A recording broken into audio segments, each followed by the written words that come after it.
Voilà donc ce que je vais essayer de vous raconter, mais vous pouvez très légitimement vous demander ce qui me permet de le faire. Je suis tombé en fait dans la marmite climatique à la fin de ma thèse en 1975. J'ai participé à la réalisation des tout premiers modèles climatiques français. J'ai participé au comité scientifique international du programme mondial de recherche sur le climat. J'ai été l'un des multiples rédacteurs du troisième rapport du GIEC. Et puis mes premiers cours sur le réchauffement climatique datent des années 80. Le GIEC est un groupe, le groupe d'experts intergouvernemental, et le mot a beaucoup d'importance, sur l'évolution du climat. Son rôle est de fournir aux politiques responsables, au gouvernement des différents États, des informations, des rapports de synthèse sur l'état de l'art, sur l'évolution du climat et des propositions d'adaptation. Il est composé d'un secrétariat qui comprend des permanents chargés d'administration et il n'y a qu'eux qui sont payés. Une direction de scientifiques bénévoles et des centaines de contributeurs au moment de l'élaboration des rapports. Le GIEC ne fait aucune recherche, il fait la synthèse de l'état de l'art sur les recherches en cours. Comment ça se passe en pratique? Quelques années, 2 ans en moyenne après la publication du rapport, eh bien, le bureau se penche sur la réalisation du rapport suivant. Il fait le plan de ce rapport, il désigne des rédacteurs pour chaque chapitre. Les rédacteurs font la synthèse d'articles parus depuis le dernier rapport. Les rédacteurs de chaque chapitre se mettent d'accord entre eux, ils vérifient en particulier qu'ils n'ont rien oublié, qu'ils ont fait une synthèse où ils sont à peu près tous d'accord sur la synthèse, et ils rédigent à ce moment-là chacun un morceau du chapitre. Ils se mettent à nouveau d'accord, ils vérifient qu'ils n'ont rien oublié, un nouveau, etc. Tous les rédacteurs de tous les chapitres se réunissent et ça fait une première version. Cette version est envoyée à des rapporteurs scientifiques volontaires. Leurs commentaires sont intégrés ou ne le sont pas. S'ils ne le sont pas, on justifie à chaque fois pourquoi ils ne le sont pas.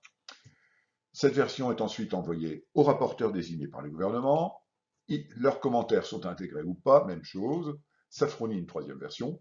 Et cette troisième version sert à élaborer le résumé pour les décideurs. Les décideurs ne lisent pas le chapitre qui comporte 5 à 600 pages, et évidemment, ils seraient perdus là-dedans. D'abord, ils ne comprendraient pas grand-chose. Le résumé pour les décideurs, il est rédigé et approuvé ligne à ligne par les rédacteurs et par les représentants des gouvernements. Dans l'histoire de la Terre, le climat n'a jamais été véritablement constant et la température globale de la planète a subi de très fortes variations. Dans un passé lointain, la température a varié d'une extrême à l'autre de près d'une quinzaine de degrés. À l'échelle géologique, le responsable déclencheur, c'est la dérive des continents, mais déjà le gaz carbonique qui joue un rôle absolument essentiel en tant qu'amplificateur du mouvement. À des échelles plus courtes, le climat se stabilise depuis à peu près 2 millions d'années dans une fourchette de plus ou moins 5 degrés, avec des variations qui sont des variations liées à l'orbite de la planète autour de la Terre, et on peut véritablement à ce moment-là parler de cycle. À des échelles plus courtes, c'est-à-dire des échelles inférieures à la centaine d'années, cette fois-ci, il existe des oscillations, un cycle solaire qui est à peu près 11 ans, dont on voit les traces effectivement dans nos enregistrements de température, mais qui se limite à peu près un dixième de degré, guère plus. Face à ça, l'activité humaine est capable, susceptible de provoquer en une centaine d'années ou un peu plus une augmentation de la température globale de 4 degrés, voire 5 degrés, qui serait tout à fait équivalente à ce que la nature a provoqué comme variation, mais étalée cette fois-ci sur des milliers d'années. Comme je vous le disais, je suis tombé dans la marmite du réchauffement climatique à la fin de ma thèse en 1975. À cette époque venait de paraître cette courbe qui présente l'évolution sur une quinzaine d'années, donc à cette époque, de la concentration en gaz carbonique mesurée à Hawaï, à près de 4000 km de toute source de forte pollution. Cette courbe a fait énormément de bruit dans le landerneau scientifique, parce qu'on savait depuis le début du 19e siècle que, dans la fin du 19e siècle, pardon, que si la concentration en gaz carbonique augmentait dans l'atmosphère, alors la température moyenne de la planète devrait augmenter également. Ça n'était pas un accident, la courbe a continué et la concentration atmosphérique en CO2 a encore augmenté de près de 30% depuis cette époque. Il n'est pas nécessaire d'aller très loin pour savoir quel est le responsable de cette augmentation. Cette courbe présente l'évolution depuis 20 ans des émissions de gaz carbonique dans l'atmosphère et on voit que ça n'a cessé de croître depuis 20 ans. Et en fait, ça n'a cessé de croître depuis le début de l'ère industrielle. En 1750, il y avait 2000 gigatonnes, c'est-à-dire 2000 milliards de tonnes de CO2 dans l'atmosphère. Il y en a maintenant 3000 milliards de tonnes. Le total émis depuis 1750, cependant, est de 2000 milliards de tonnes. Ce qui fait qu'il y a un petit problème quand même, on devrait en avoir 4000. On n'en a pas 4000 parce que 1000 milliards de tonnes sont partis dans l'océan et dans la végétation. Alors, est-ce que la température de la planète a augmenté comme on le prévoyait? Ben oui. Cette figure montre euh, l'évolution de l'anomalie de température. L'anomalie de température, c'est simplement la différence de température par rapport à une moyenne. La moyenne, c'est les années du début du XXe siècle, et on voit que la température a augmenté d'à peu près 1,10 degré depuis cette époque, et qu'elle augmente actuellement d'à peu près de presque 0,2 degrés tous les 10 ans. Ce n'est pas le seul signe du réchauffement. J'en ai choisi un autre, qui est l'anomalie encore, donc la différence par rapport à la moyenne, du volume de glace en Arctique. Alors il s'agit de glace de mer, donc cette glace de mer se forme pendant l'hiver, elle est donc à son maximum à la sortie de l'hiver, c'est-à-dire au mois d'avril. Elle est minimum à la sortie de l'été, donc au mois de septembre. Elle varie de 30 000 km3 à 10 000 km3, mais depuis 1980, depuis donc presque 40 ans, elle diminue à un rythme d'environ 3 000 km3 tous les 10 ans. Et à Besançon, et chez nous, alors j'ai pas de données de température chez nous depuis cette époque. Si je veux remonter assez loin, il faut que je prenne la station de Besançon. J'ai choisi de montrer cette fois les moyennes annuelles des températures, au plus chaud de la journée d'une part, et au plus froid de la journée d'autre part. Et là aussi, les températures augmentent d'environ 0,2 dixième de degré tous les 10 ans, que ce soit la température maximum de la journée ou la température minimum de la journée, si on prend les mêmes dates de départ, c'est-à-dire 1940. Vous allez me dire que cette année, il a fait froid au mois de mai, par exemple, et puis franchement très chaud au mois de juin. Oui, c'est vrai, mais j'ai comparé sur cette figure toutes les températures de tous les jours des mois de juillet, août, entre 1960 et 1979, d'une part, c'est en bleu, et entre 1999 et 2018, c'est la courbe qui est en rouge. Et on voit que les deux courbes se décalent très nettement l'une par rapport à l'autre. Même pour la courbe rouge, il existe encore des températures franchement froides en été, de l'ordre de 10 degrés, 10-12 degrés. En été, c'est quand même pas très chaud comme température maximum, au plus chaud de la journée.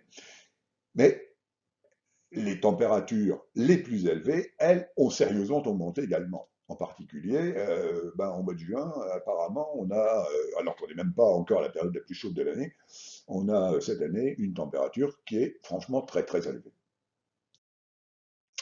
Bon, face à ça, le GIEC persiste et signe, il enfonce un peu le clou, il commence en 2001 dans le rapport auquel j'ai participé par dire que la majeure partie du réchauffement de ces 50 dernières années est due à l'activité humaine. Il dit 5 ans plus tard que c'est encore ça, mais avec une confiance cette fois-ci de 90%, c'est-à-dire il est sûr à 9 chances sur 10 que c'est bien dû à ça. Et puis en 2013, il est sûr avec 95 chances sur 100. Alors pourquoi cet entêtement? Pourquoi le GIEC s'entête-t-il à enfoncer le clou de rapport en rapport? D'abord parce que depuis les tout premiers rapports, le réchauffement s'est poursuivi et s'est même amplifié. Ensuite, parce qu'il est quand même très facile avec les modèles de simuler l'effet de tout ce qui pourrait être des causes naturelles. Et que si l'on utilise donc cette possibilité, on obtient sur ce graphe, par exemple, la courbe en bleu qui montre quelle a été l'influence de toutes les causes naturelles, le volcanisme, les variations de l'insolation solaire, etc., au cours du dernier siècle. Et on voit qu'en fait, l'évolution n'a pas été significative et n'a pas apporté de réchauffement majeur. Alors que lorsque l'on tient compte de l'influence humaine, on simule fort bien finalement l'évolution de la température moyenne planétaire. Alors ici, les évolutions, les observations sont mensuelles, ce qui explique ces oscillations très rapides. Alors, qu'est-ce qui justifie un entêtement pareil? Eh bien, d'abord, c'est que le réchauffement a progressé, il a continué, hein.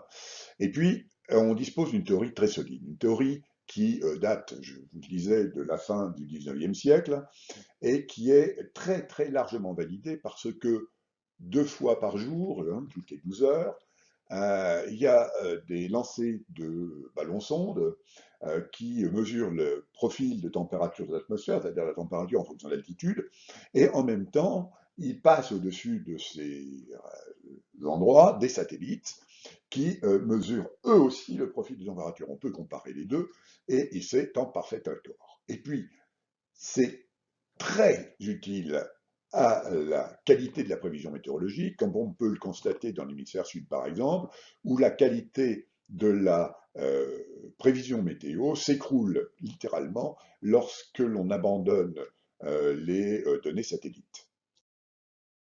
Si vous voulez en savoir plus sur l'effet de serre, eh bien, vous pouvez consulter un dossier que j'ai fait sur Futura et qui aborde les choses à fond, mais qui les aborde aussi, si vous voulez, il y a 3 parcours dans ce dossier. Il y a un parcours vert pour les débutants, il y a un parcours bleu pour ceux qui sont un peu plus confirmés, et il y a un parcours noir pour ceux qui sont vraiment très confirmés. Donc, si ça vous intéresse, allez lire ce dossier sur le site donc de Futura Science. On va quand même en parler un petit peu, de cet effet de serre. Qu'est-ce qu'il est? En fait, il faut savoir que les échanges de chaleur entre tous les corps, quels qu'ils soient, hein, c'est pas de la géophysique, c'est pas du climat, c'est de la physique. Les échanges de chaleur se font sous 3 formes, soit par convection, soit par conduction, soit également par rayonnement. La Terre étant isolée, il n'y a pas de transfert de matière entre la Terre et l'extérieur. Ça élimine les 2 premiers processus qui, eux, impliquent des changements, des échanges de matière. C'est la matière chaude qui se déplace et qui est remplacée par de la matière froide. Donc il faut que tout se passe par rayonnement. La Terre reçoit toute son énergie à partir du Soleil sous la forme d'un rayonnement de courte longueur d'onde. C'est de la lumière, dans le visible, ce que notre œil détecte, et puis dans le proche infrarouge, un petit peu au-dessus. La Terre émet toute son énergie également sous forme d'ondes électromagnétiques, sous forme d'une lumière que nos yeux ne voient pas, hein, de grande longueur d'onde cette fois-ci. Alors pourquoi de grande longueur d'onde? Parce qu'un corps chaud émet davantage et émet à des longueurs d'onde plus courtes qu'un corps froid. Le Soleil étant beaucoup plus chaud, il émet à des longueurs d'onde beaucoup plus courtes que la Terre. Plus la température s'élève, plus le corps émet du rayonnement. Il faut, pour que la Terre ne se réchauffe pas ou ne se refroidisse pas, il faut tout simplement que les échanges d'énergie soient équilibrés. Il faut qu'elle gagne autant de chaleur, c'est-à-dire qu'elle absorbe autant d'énergie solaire, qu'elle ne perd d'énergie sous forme de rayonnement infrarouge. En fait, on vérifie bien ça, on a des satellites qui mesurent l'énergie solaire absorbée, qui mesurent également l'énergie infrarouge réémise, et on a grosso modo les mêmes chiffres. Par contre, la surface est à une température qui est de l'ordre de 15 degrés centigrades, 288 degrés Kelvin, et elle émet un rayonnement qui est beaucoup plus élevé, qui est proche de 400 watts par mètre carré. Il n'en sort que 240, ce qui veut dire que l'atmosphère a retenu 150 watts par mètre carré. L'atmosphère est donc un isolant, et un isolant très efficace. C'est ça l'effet de serre. C'est l'isolation de la planète par l'atmosphère. Pour mémoire, un isolant, ça ne chauffe pas, ça empêche la chaleur de partir. Votre anorak ne vous chauffe pas en hiver. Votre anorak empêche la chaleur de votre corps de s'en aller. À ce stade, résumons-nous. L'effet de serre isole la planète. La concentration de gaz à effet de serre a augmenté, c'est le cas pour le gaz carbonique, c'est le cas pour le méthane, c'est le cas pour l'oxyde nitreux, etc. Donc l'isolation de la planète augmente. Elle a effectivement bien augmenté, on peut le terminer. Cette isolation a augmenté d'environ 2,5 watts par mètre carré. Ça représente 1% de l'équilibre radiatif de la planète. C'est comme si on rajoutait sur le balancier de ce funambule, qui porte 25 kg de chaque côté, qui est donc parfaitement équilibré, comme si on lui rajoutait d'un coup 250 grammes sur son sac de 25 kg à droite, par exemple. Il va falloir qu'il réagisse. Sinon, il est en déséquilibre. Toute chose égale par ailleurs, la Terre va se réchauffer. De combien va-t-elle se réchauffer? C'est là qu'on commence à avoir quand même certaines incertitudes. Pour le comprendre, il faut essayer de rentrer un peu davantage dans le détail. Le système climatique peut être assimilé, pour la compréhension du système, à ce qu'on appelle un oscillateur opérationnel. Alors certains d'entre vous ont peut-être vu ça en physique lorsqu'ils étaient au collège. Ma fille a eu affaire à ça. Elle a eu un peu de peine à comprendre quand même comment ça marchait. En fait, un oscillateur opérationnel, c'est un amplificateur opérationnel, c'est un amplificateur dans lequel on envoie des millivolts, un signal de sortie d'un appareil quelconque, et il va l'amplifier. Mais on relie la sortie de l'amplificateur à son entrée, ce qui fait qu'on réinjecte une partie du signal qui est déjà amplifié. Alors, pour le système climatique, le signal d'entrée, l'équivalent des millivolts, c'est une contrainte, un déséquilibre du bilan radiatif, ça se mesure en watts par mètre carré. Le système climatique en fait une variation de la température. Cette variation de la température provoque une variation d'un des éléments du climat. À son tour, cet élément qui a varié provoque une autre variation du bilan énergétique qui s'ajoute à la variation initiale. Alors, avec quelques exemples, ça va être plus clair. L'exemple le plus frappant, c'est celui de la neige et de la glace. Dans un climat plus chaud, la fonte des neiges intervient plus rapidement, ou bien la neige couvre une surface moins grande. La conclusion est que la Terre réfléchit moins la lumière du Soleil. Donc, elle en absorbe davantage. Puisqu'elle en absorbe davantage, sa température augmente. On a donc ce qu'on appelle une rétroaction positive, en ce sens qu'elle amplifie le forçage initial. C'est un effet boule de neige. L'autre exemple, c'est la rétroaction de la vapeur d'eau. La rétroaction de la vapeur d'eau, c'est ce qu'il y a de plus important, finalement, et qui est la plus importante source d'incertitude quant au réchauffement à venir. Plus l'air est chaud, plus il peut contenir de vapeur d'eau, à peu près 7% de plus par degré. Et on observe bien une augmentation de la concentration totale en vapeur d'eau, de la quantité totale de vapeur d'eau qu'il y a dans l'atmosphère. Mais la vapeur d'eau est elle-même un très puissant gaz à effet de serre, c'est même le plus important de tous.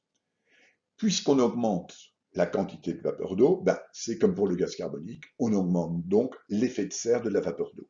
Et c'est donc une rétroaction positive qui est très forte.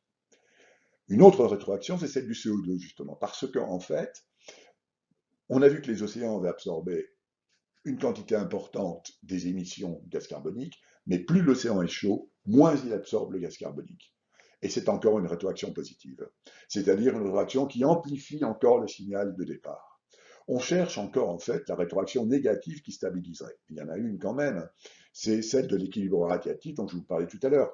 Si la température de la planète augmente, alors elle émet davantage de rayonnement. À un moment, elle finira par ce que la quantité de rayonnement qui est émise par la Terre soit égale à la quantité de rayonnement qu'elle absorbe depuis le Soleil.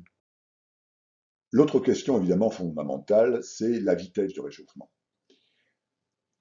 Cela dépend très totalement en fait de l'océan. L'essentiel de la chaleur supplémentaire part dans l'océan parce que l'océan a une capacité thermique qui est 1000 fois supérieure à celle de l'atmosphère.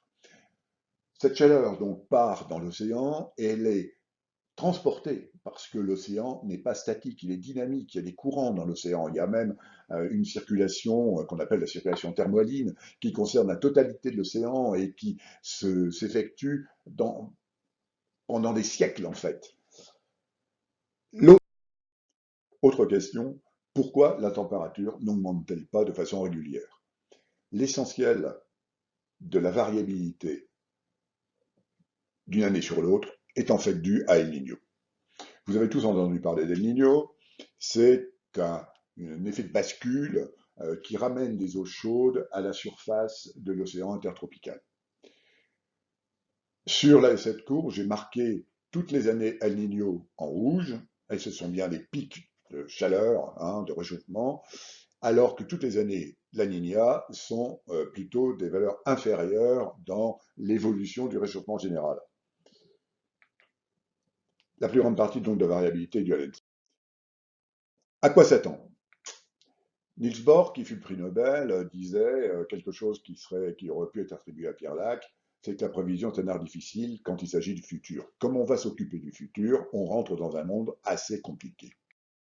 L'élément déterminant du réchauffement dans les années qui viennent, ce seront les émissions de gaz à effet de serre.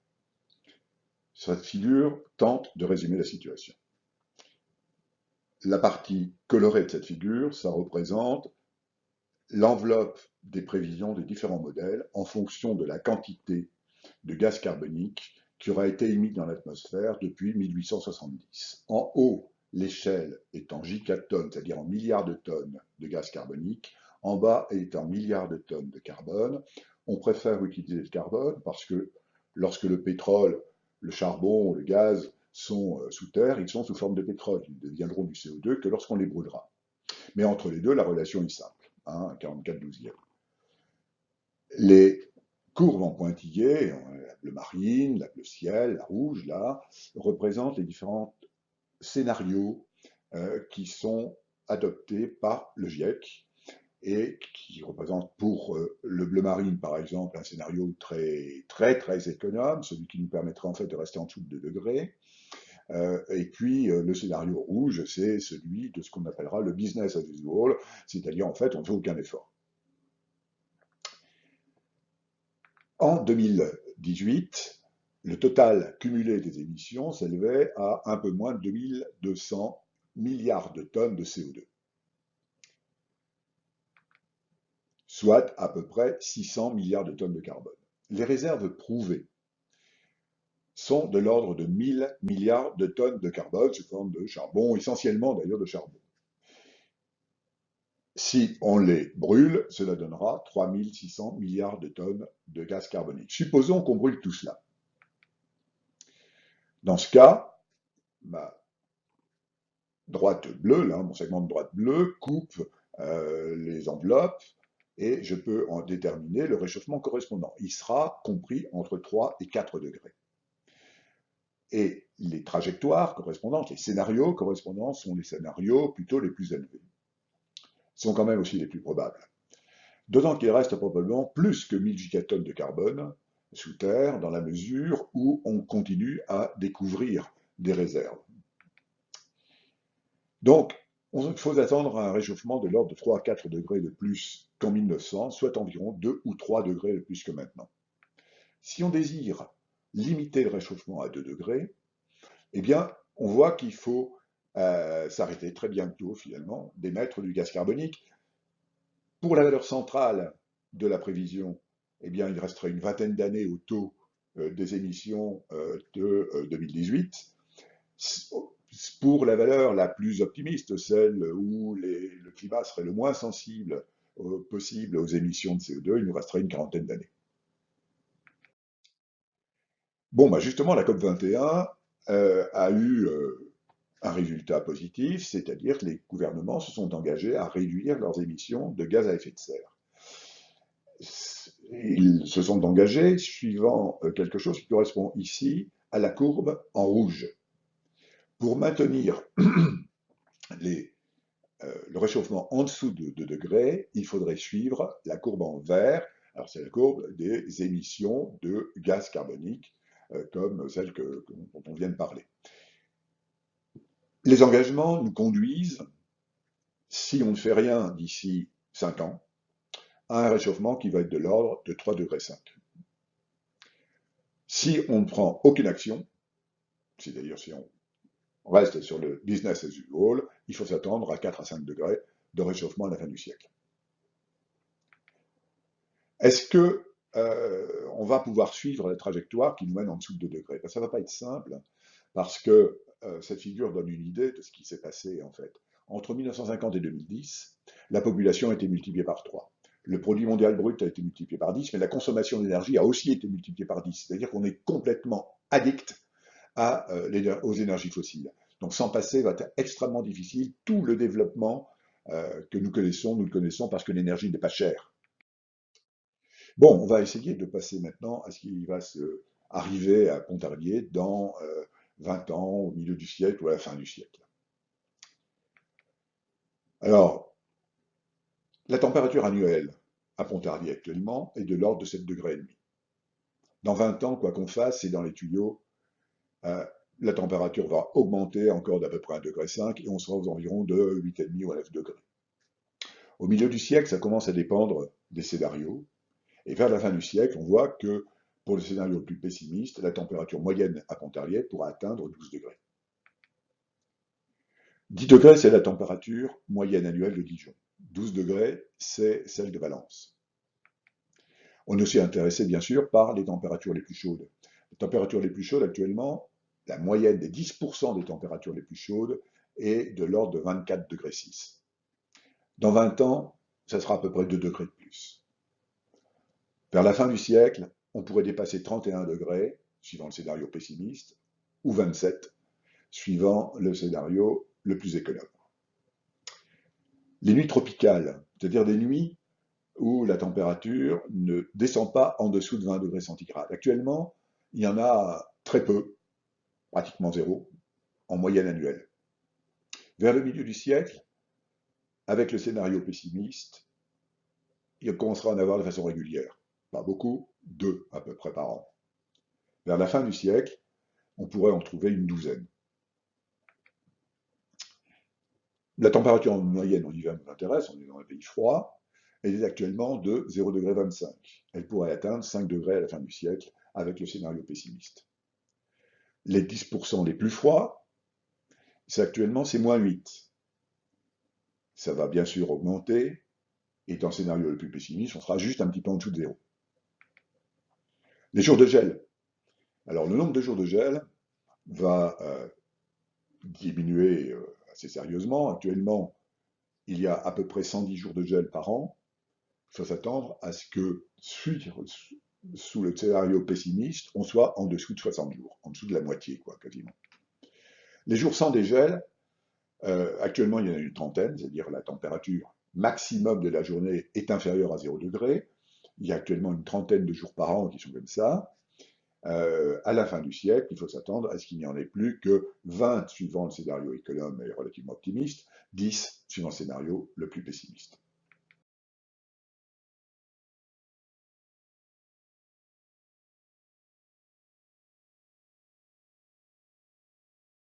Et les précipitations. Le signal sur les précipitations n'est pas très très clair. C'est très difficile finalement la prévision des précipitations. Donc j'essaye d'en tirer le signal qui semble apparaître. Pour voir apparaître un signal là-dessus, il faut pousser les curseurs au maximum. Donc c'est en fait le business as usual, et puis à la fin du siècle. Qu'est-ce que ça donne? Actuellement, il y a à peu près 1600 mm de pluie qui tombent tous les ans. Il pleut bien à Pontarlier. Et c'est assez bien réparti tous les mois, avec quand même un minimum au mois d'août et un maximum au mois de janvier. Avec un scénario économe, vers la fin du siècle, on aura de 10 à 20% de précipitations en plus en hiver et 5% de moins au mois de juillet. Avec le scénario du business as usual, la moyenne des précipitations baissera d'environ 10%, c'est-à-dire qu'il n'y aurait plus qu'un peu moins de 1500 mm de pluie par an, et l'essentiel de la diminution se produit en été et un peu en automne. Alors, il va continuer à pleuvoir suffisamment pour qu'on n'ait pas théoriquement de manque d'eau. Mais ceci dit, il y a un décalage entre les besoins de la végétation, par exemple, et les précipitations. Et donc, il faut s'attendre à un stress hydrique qui soit sérieusement augmenté. Ce n'est pas dans notre région que ce stress sera maximum, c'est évidemment autour de la Méditerranée. Bon, on est très intéressé par la neige.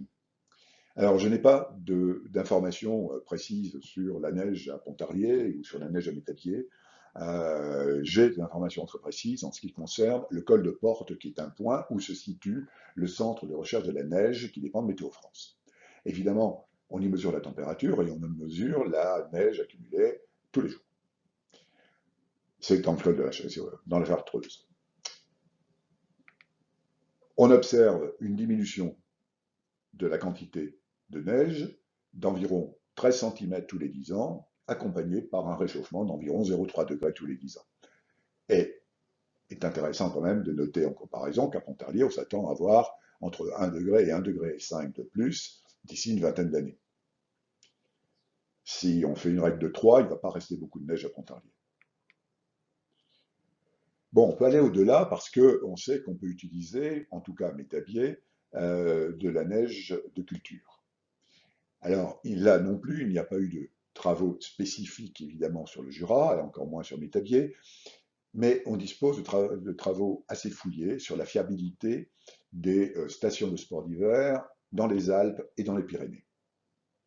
La question posée, c'est à quelle altitude pourra-t-on skier 3 mois par an avec une neige travaillée qui donnerait une épaisseur supérieure à 20 cm. J'ai choisi le Chablais parce que c'est ce qu'il y a d'à peu près plus près de nous, et j'ai grosso modo vu que l'enneigement moyen à Métapied était inférieur à celui d'Abondance, environ 60 à 70% de l'enneigement d'Abondance. Je me dis ça avec des pincettes, hein, parce que je ne suis pas du tout sûr de la qualité de cette correspondance. Mais ça nous donne peut-être un ordre de grandeur. Voyons ce que ça donne. J'ai quand même choisi, bien que ce soit le Chablais, j'ai quand même choisi quelque chose qui corresponde aux altitudes de Métabier. Le bas est à 900 mètres, c'est Pic-Miette, le sommet est à 1400 mètres, c'est le Moron. Avec neige de culture actuellement, il y a de la neige à 900 mètres, d'ailleurs on le sait, on peut skier, partir ski au pied de Pic-Miette. Vers le milieu du siècle, on ne pourra plus partir ski au pied de Pic-Miette, mais on pourra encore le faire de Métabier et prendre le télésiège 5 places. Vers 2090, c'est-à-dire à la fin du siècle, en gros, cette fois-ci, ça ne sera plus possible. Il faudra d'abord prendre le télésiège et chausser les skis en haut du Mont. Avec le scénario pessimiste, la même chose arrive, mais au milieu du siècle. Et à la fin du siècle, eh bien, il n'y aura plus de neige, même avec la neige de culture, au sommet du Mont. Tout au moins 3 mois par an et au moins 9 années sur 10. Sans neige de culture, actuellement, ces conditions, 3 mois par an, 9 fois sur 10 de neige travaillée avec 20 cm d'épaisseur, on ne les trouve qu'au-dessus de 1600 mètres. C'est-à-dire, on ne les trouve pas. Bien sûr, il y a de la neige au sommet du Mont. Il y a de la neige même sur les pistes comme le Lynx, mais pas 3 mois par an, et pas 9 années sur 10. Alors on peut relaxer, bien sûr. Ah oui, c'est vrai. Si on continue les scénarios, ben, ça ne s'arrange pas. Hein. Avec le scénario pessimiste, il faut aller chercher la neige à 2800 mètres. Autrement dit, même pour les remontées les plus élevées de Châtel, on ne s'en tire pas sans la neige de culture.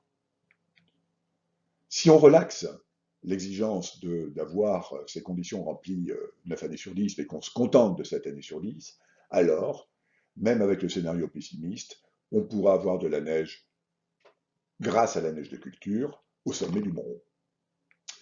Et si on relaxe l'exigence la même exigence, 3 mois par an, 9 années sur 10, pour la neige naturelle, eh bien, on peut avoir de l'enneigement 1 an sur 2, 3 mois par an, jusqu'à 12 ou 1300 mètres, c'est-à-dire effectivement les conditions de ski qu'on trouve au sommet du Mont d'Or. Et la végétation. Alors, on sait que la végétation, elle a une possibilité en montagne. C'est qu'elle peut fuir la chaleur si elle veut, il lui suffit de monter quelque peu. En gros, en montagne, on perd à peu près 1 degré tous les 120-130 mètres. Et effectivement, on observe une montée de la végétation en montagne sur les 20 années entre 1970 et 1993. Eh bien, les arbres ont monté d'environ 20 mètres et les herbacées ont monté de près de 100 mètres. En surface, l'altitude en plaine, euh, la végétation ne pourra pas fuir aussi aisément parce que pour retrouver une diminution d'1 degré, il faut s'en aller 100 km plus au nord. Autrement dit, en 2100, il y a des espèces qui vont disparaître. C'est le cas en particulier de toutes les espèces des essences de plaine de l'Est qui vont quasiment disparaître. Ce qui va se tendre un peu partout, ce sont les espèces méditerranéennes. Je vais pas aller beaucoup plus loin. Il y a eu sur la végétation, sur la forêt en Franche-Comté, un ouvrage qui est excellent, qui est paru sous l'égide de l'ONF et que je vous invite à consulter si ça vous intéresse. On va essayer de passer maintenant au risque qui intéresse en fait pas seulement notre région, mais l'ensemble de la planète. Il faut savoir qu'un risque, c'est ce qui résulte de la concordance d'un événement qui se produit rarement, un aléa, de l'exposition à cet événement et de votre vulnérabilité à cet événement. Alors par exemple, on peut dire que vous êtes vulnérable et vous avez un gros risque si vous habitez près du Doubs et qu'il y a une inondation. Vous y êtes exposé. Vous devenez particulièrement vulnérable si vos tableaux de maître, vous les avez rangés à la cave pour que personne ne les voie. Et vous courez dans ces conditions un très gros risque. Un risque que d'ailleurs les compagnies d'assurance ne manqueront pas de vous faire payer particulièrement cher lors de vos primes. En ce qui concerne les aléas, il faut s'attendre à ce que la fréquence des aléas augmente. Parce que plus il fait chaud, plus il y a de vapeur d'eau dans l'atmosphère, à peu près 7% de plus par degré. Et ça crée une atmosphère dynamique parce que c'est la vapeur d'eau qui est responsable en fait des précipitations, des nuages, des orages et des perturbations, etc. Donc il faut s'attendre à avoir davantage d'événements extrêmes, autrement dit une sérieuse augmentation des aléas et donc une augmentation bien entendu des risques. C'est d'ailleurs pour cela que les compagnies d'assurance s'intéressent de très près au réchauffement climatique, et ceci depuis le tout début, c'est-à-dire depuis les années 75. La première réunion sur le climat à laquelle je suis allé, il y avait déjà des compagnies d'assurance, et c'était en 1975. Alors je ne peux pas faire le tour de toutes les conséquences du réchauffement et des risques encourus. Bien sûr, il y a les vagues de chaleur, on en connaît une ici maintenant, mais je vais plutôt vous parler des vagues de chaleur qui sont potentiellement mortelles. Ce qu'on appelle une vague de chaleur potentiellement mortelle, c'est des conditions qui durent quelques jours et pendant lesquelles la température est élevée et où l'humidité est également élevée. Dans ces conditions, si l'humidex, ce qu'on appelle l'humidex, c'est-à-dire quelque chose qui tient compte à la fois de la température et de l'humidité extérieure, si tout ça, ça dépasse 41 degrés, on est dans des conditions difficiles pour l'organisme. Parce que on ne peut plus transpirer. Vu qu'il y a 100% d'humidité à l'extérieur, la transpiration n'est pas possible. Et donc, vous puisez dans vos réserves pour essayer de maintenir la température de votre corps dans des limites raisonnables. Avec un réchauffement maintenu en dessous de 2 degrés, on voit que ça concerne déjà l'Afrique subsaharienne et que ça concerne l'Asie du Sud-Est en particulier, et puis aussi une partie de l'Amérique latine, pendant une centaine de jours par an. Avec le scénario économe, cette fois-ci, la zone s'étend et les périodes s'étendent beaucoup, puisqu'on arrive aux environs 200-250 jours par an. Et suivant le business as usual, avec un réchauffement moyen de 4 à 5 degrés. Ces conditions sont obtenues quasiment toute l'année en des régions qui intéressent des milliards d'habitants. Un autre problème, c'est évidemment celui de la sécheresse, et j'ai pris simplement l'exemple de la Méditerranée. C'est un signal robuste de tous les modèles climatiques. C'est la tendance à la sécheresse autour de la Méditerranée. Les précipitations, là, on voit, vont diminuer de l'ordre de 20 à 30% dans la région méditerranéenne. Comme il y fait déjà relativement sec, en particulier en Afrique du Nord, il faut s'attendre à ce que le stress hydrique, comme on dit, devienne sérieusement important et que ça ne pose dans ces régions beaucoup de problèmes. En France, on connaîtra un peu moins de problèmes, mais il y en aura. Tout autour du bassin méditerranéen, il y a des régions qui sont très sèches et qui vont encore davantage s'assécher. Autre chose, la température de la Méditerranée a augmenté de près d'1 degré en 20 ans, ce qui fait qu'elle commence à atteindre des limites où vont se déclencher des phénomènes d'orage très violents, qu'on appelle d'ailleurs des médicars, parce que ça fait allusion au cyclone en réalité. Bon, autre question, autre problème posé, c'est celui de l'immigration. L'injustice climatique, c'est le fait qu'en fait, ce sont les pays du Nord qui sont responsables de l'essentiel de l'augmentation de la concentration de gaz carbonique dans l'atmosphère, et ce sont surtout les pays du Sud qui vont payer ça, euh, parce qu'ils n'ont pas les moyens de faire face, et parce que le réchauffement va les atteindre de plein fouet avec des sécheresses, avec éventuellement aussi une augmentation des tempêtes, etc. Les migrations à l'échéance de 2000, du milieu du siècle, d'après la Banque mondiale, vont atteindre environ 90 millions de personnes dans l'Afrique subsaharienne, 40 millions en Asie du Sud-Est, une vingtaine de millions en Amérique latine. Mais l'essentiel de ces migrations se font sur place pratiquement, ou bien dans les pays limitrophes. Mais cela n'empêche que ça leur posera dans ces régions-là des problèmes qui seront de plus en plus difficiles à résoudre, bien entendu, et que nous serons également concernés parce que une partie également de ces gens vont s'enfuir et ils vont tenter d'aller vers l'Eldorado que nous représentons. Mais ça n'est pas l'essentiel encore des problèmes que pose le climat. Le plus gros risque du climat, c'est ce qui arriverait si l'on avait un point de non-retour ou une bifurcation. Alors, entendons-nous bien, nous raisonnons depuis tout à l'heure dans le cadre d'un climat qui se réchauffe tout doucement.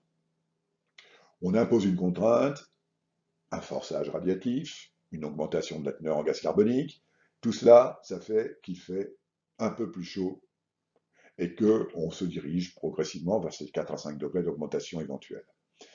Mais ce qui pourrait arriver, c'est qu'en cours de route, un des paramètres du climat s'effondre ou change complètement de nature et que ça nous conduise alors vers un climat complètement différent. Cela arriverait avec, évidemment, pas un passage en douceur, ça se ferait de façon violente, hein, brutale, avec des oscillations. Alors, des candidats à ça, ben, il y en a beaucoup, hein, et j'en ai cité simplement 3. Il y a le pergélisol. Le pergélisol, c'est c'est le sol qui est gelé en permanence. Il y a du pergélisol en altitude en montagne. Sa fonte provoque des effondrements, des écroulements.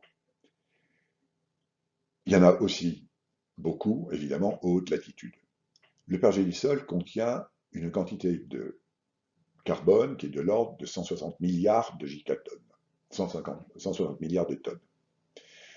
Si ce carbone est relargué dans l'atmosphère, eh bien, il va encore en rajouter sérieusement aux émissions anthropiques.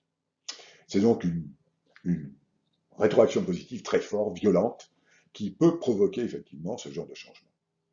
Un autre candidat, c'est la calotte antarctique, qui est pour la partie surtout à l'ouest instable et qui peut s'effondrer en ajoutant à ce moment-là pratiquement 5 à 6 mètres au niveau de la mer. Un autre candidat, ce sont les clatrates. Les clatrates, ce sont des hydrates de méthane. Il y en a aussi des milliards de tonnes, des milliers de milliards de tonnes, sous forme de cristaux qui sont stockées dans les sédiments marins des mers qui ne sont pas profondes, c'est-à-dire c'est au voisinage des continents que ça se passe, c'est ce qu'on appelle des mers épicontinentales. Alors, pour le moment, on ne pense pas que l'éclatrate présente un danger immédiat, mais ça pourrait l'être à l'aube du 22e siècle. Alors, est-ce qu'on a été alarmiste? Écoutez, on a fait notre boulot. Qu'est-ce qu'on n'aurait pas entendu s'il s'était produit de catastrophes climatiques, qu'on les connaissait et qu'on n'avait prévenu personne?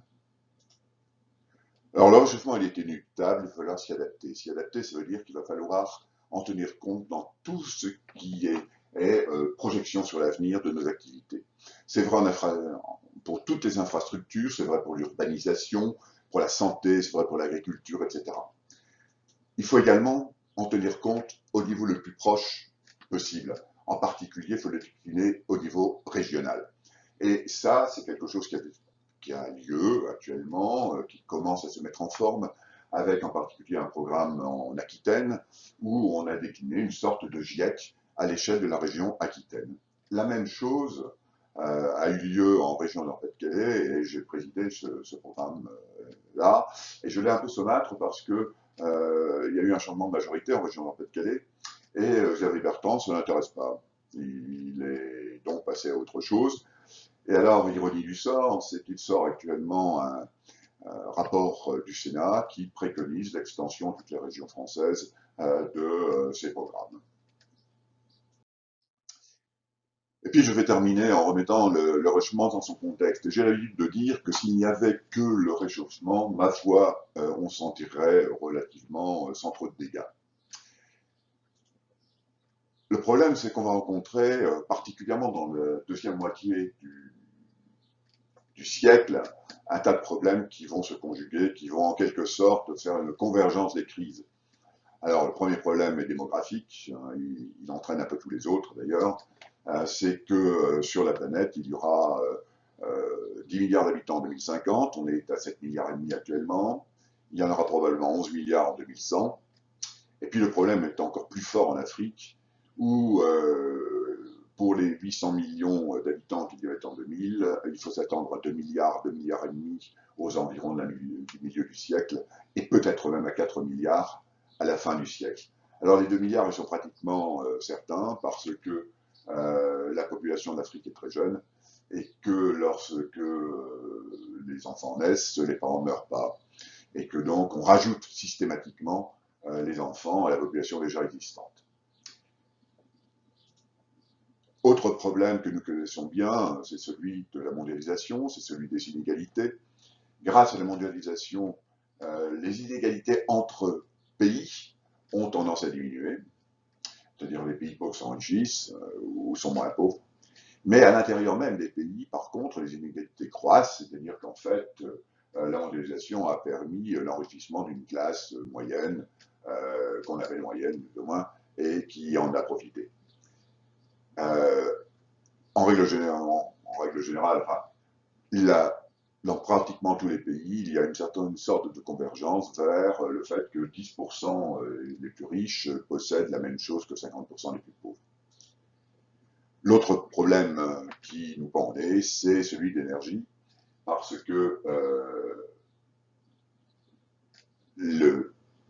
l'énergie a été un élément absolument central dans le développement des activités humaines et dans le développement de notre mode de vie.